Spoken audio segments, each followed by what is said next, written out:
Senhor presidente, senhores deputados e senhoras deputadas, aqueles que nos assistem pela TV Sinal, hoje, sem dúvida nenhuma, é um dia histórico para o Brasil. Histórico não porque é um domingo convocado pela Rede Globo ou um domingo convocado pelas demais redes de televisão e grandes jornais. Histórico não porque nós vamos ver pessoas que estarão julgando se uma presidente deve ou não ser aberto o processo para que possa ela ser condenada. Histórico, deputado Pégues, não porque nós vamos ver aquele espetáculo medíocre pela família, pela mãe, por Deus, pela liberdade, por meu marido, por meu cachorro, por minha galinha, por qualquer coisa, como nós vimos no dia 17 de abril. Um domingo onde desde cedo, muito cedo, as pessoas vinham às ruas para ver o fim de um governo, depois de 14 anos, que errou, sem dúvida nenhuma, como os governos erram, mas que acertou muito também. E que talvez tenha sido condenado mais pelos seus acertos do que pelos seus erros. Histórico porque o que nós vimos naquele dia foi um espetáculo que se revelou medíocre nos dias seguintes, quando muitos dos que diziam estar votando pela moralidade e contra a corrupção, a começar pela deputada que dizia sim, sim, sim, com uma bandeira nas costas, eles sim estavam sendo condenados pela corrupção.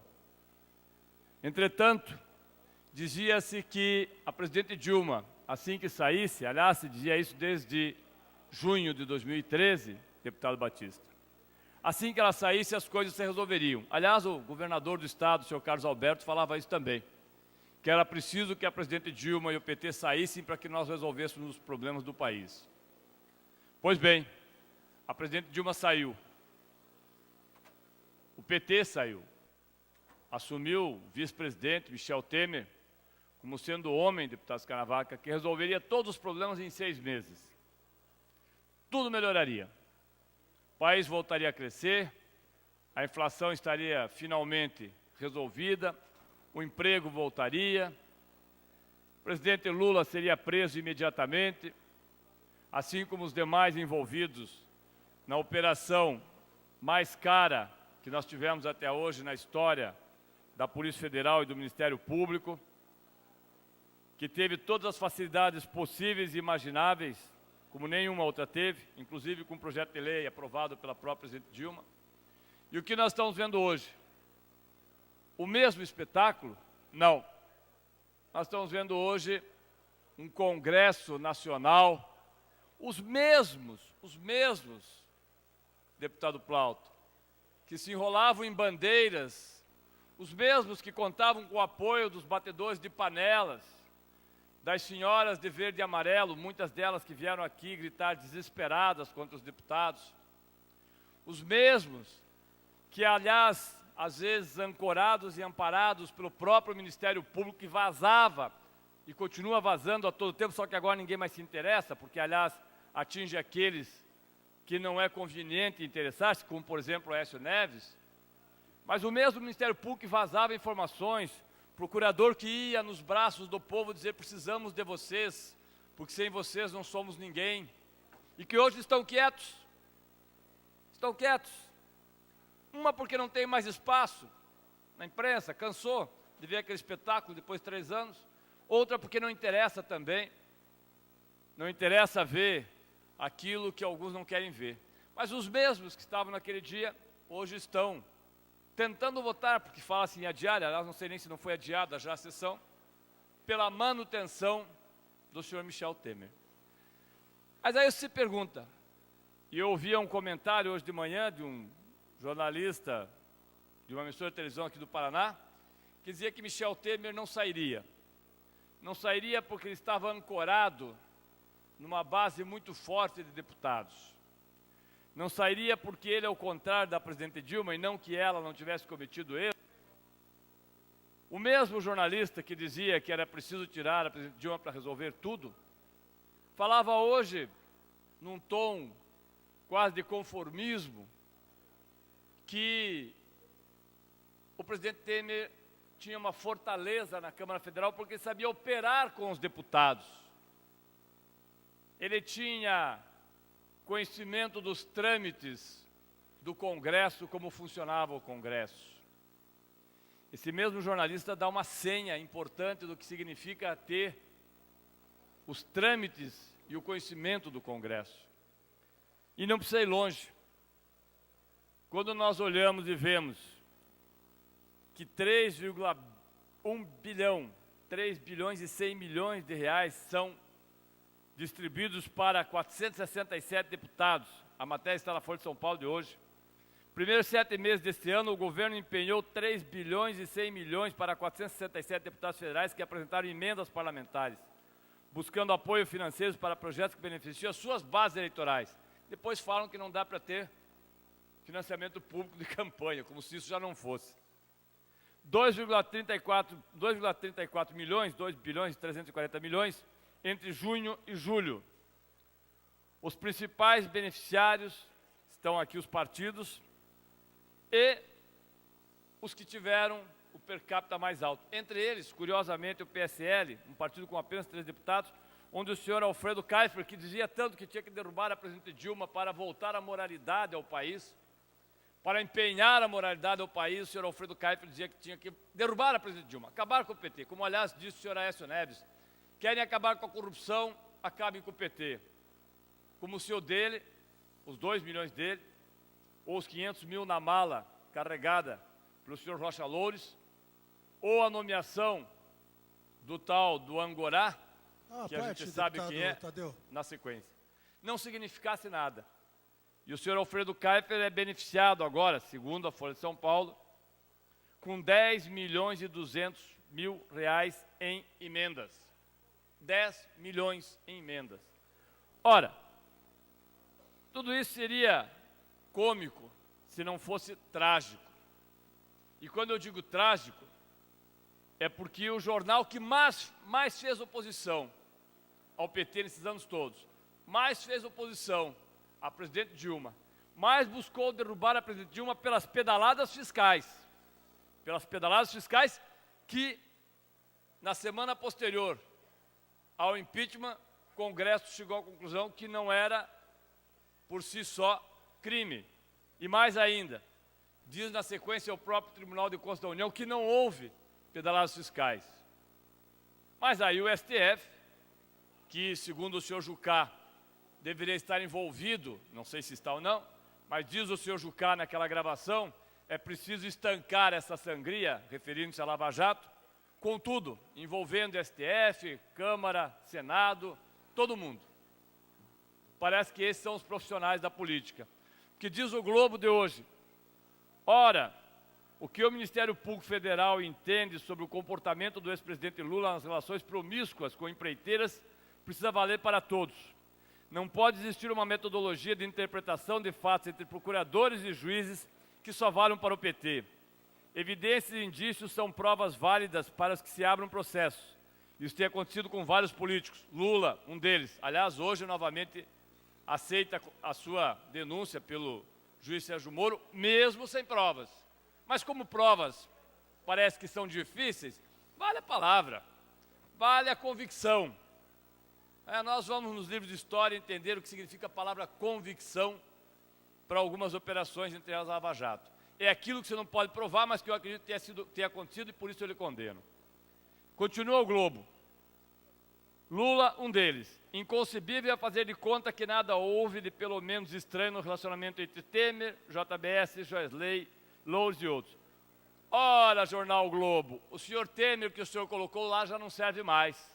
E agora o senhor resolveu que tem que sair. A Rede Globo entende que ela põe e tira quem quer, a hora que quer, quando quer. De fato, faz isso desde 1950.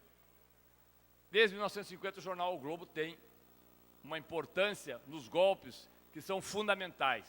E faz isso todo o tempo. Quando os seus interesses não são atendidos, para que pré-sal, mesmo produzindo mais petróleo do que se esperava, dizia-se que o pré-sal não produziria nada. Para que empresa nacional?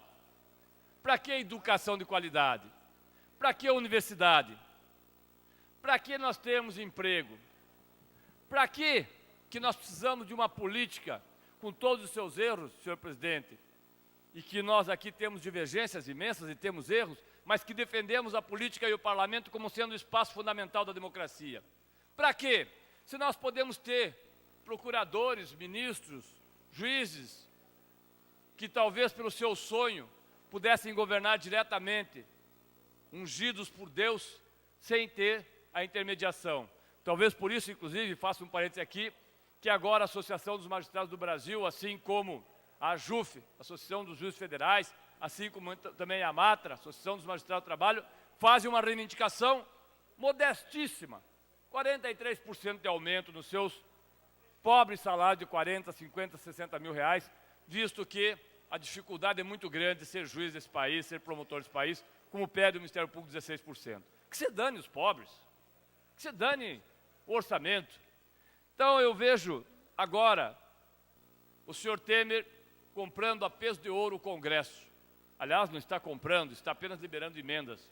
Agradecendo, como fez ontem o prefeito Rafael Greca, ou hoje, indo rapidamente à Câmara sem ser anunciado, agradecer o apoio que retirou 600 milhões de reais dos servidores. Agradecer o apoio dos vereadores que retiraram 600 milhões de reais dos servidores. Este apoio é que faz com que a nossa política seja cada vez mais olhada como uma coisa enviesada, uma coisa que não é feita para as pessoas de bem. E é contra isso que nós devemos nos colocar. Mas eu concedo a parte ao deputado Adelino, e depois concluo, deputado Adelino. Obrigado pela parte, deputado Tadeu. Até eu acho que, no caso das emendas, está tão comentado o que o pessoal está falando, não acho nada de erro. Eu acho que é normal. Até porque o Temer faz parte é vice da Dilma, já está com 8 anos de vice. Eu acho que nesse momento o PT não está sendo contemplado com as emendas, e alguns deputados do PT parece que vai ser contemplado com as emendas do governo. Já tem gente contemplada. Vai ser contemplado? Eu acho normal isso. Eu acho que esse é o parlamento. Agora, discutir partido A, partido C, B, que vai estar apoiando essa ação do presidente Temer, eu acho que só o tempo vai falar quem tem razão, viu? Mas eu não tenho dúvida nenhuma que os parlamentares que estão lá vão ver o que é bom para o país nesse momento. Lamentável o que aconteceu com a Dilma, você sabe da minha posição, acho que foi um erro, mas teve com a Dilma, mas a chapa que foi montada há 8 anos foi Dilma e Temer, e na minha visão, o que o governo está fazendo lá é só mais um jogo que está sendo feito, que já vinha sendo feito com o PT no passado, que era trazer para a base quem não está, emendas para quem tem manda. É assim, o jogo no parlamento, quem tem voz é quem realmente quem tem voto. E no parlamento, quem tem voto, o senhor sabe que tem de ter o voto para poder passar os projetos importantes do governo. E o Temer está fazendo um jogo que vinha sendo feito antes, pela Dilma, que é ter maioria no Congresso para poder tocar o governo até terminar o mandato. Obrigado, deputado Adelino. Eu acho que o senhor lembrou bem. A presidente Dilma, quando se propôs a liberar emendas, foi barrada, inclusive, por um processo que correu no Supremo, dizendo que ela não poderia liberar emendas antes do processo que ocorresse no dia 17 de abril. Mas o mesmo STF não vê assim com Michel Temer. Aliás, quando a presidente Dilma nomeou, ou tentou nomear o ex-presidente Lula, também foi barrada por um juiz de Brasília, coisa que não aconteceu com o senhor Moreira Franco. Há muita diferença entre o governo Temer e o governo Dilma. Aliás, tentou-se fazer muitas coisas, como você colocou, e não se conseguiu. Então, se não valia para aquele, por que vale para esse? Essa é a pergunta que tem que ser feita. Pau que bate em Chico, bate em Francisco. Se valia para o PT, porque havia erros, por que não vale para outros partidos? Vossa Excelência colocou correto, nós vamos saber daqui a alguns anos o que significou tudo isso. E eu quero concluir aqui, senhor presidente, lembrando que hoje o jornalista Nassif tem uma matéria que é muito interessante, quando ele fala do processo que foi feito para que nós tivéssemos aqui, pelo menos, a condenação do ex-presidente Lula. E que é dito que crimes financeiros são complexos, organizações criminosas são estruturadas, por isso não se pode esperar provas simples, como no caso do homicídio. Significa que em outros países, investigações também chegam... Deputado, 1 minuto para concluir, por favor. Significa que em outros países as investigações também chegam ao final sem apresentação de provas substanciais, porque, em princípio, segundo eles, crimes complexos têm relações racionais, mas apenas convicções. Justamente por não ser trivial, a Lava Jato contou com um conjunto de facilidades inéditas na história do país. Contou com o poder de pressionar centenas de delatores, muitos deles soltos, inclusive com o Youssef, e premiou os maiores criminosos com a quase extinção da pena. Rastreou com o apoio dos Estados Unidos e do Ministério Público Suíço e Espanhol contas em paraísos fiscais. Então não vem com essa conversinha que é difícil de provar, porque é difícil de provar aqui, mas não é difícil de provar lá fora. E se não prova, busque provar, porque se não consegue provar, não adianta espernear. Isso vale para o Ministério Público, vale para o Poder Judiciário e vale para todos aqueles que acham que pau que bate em Chico não bate em Francisco. Obrigado, senhor presidente, senhores deputados.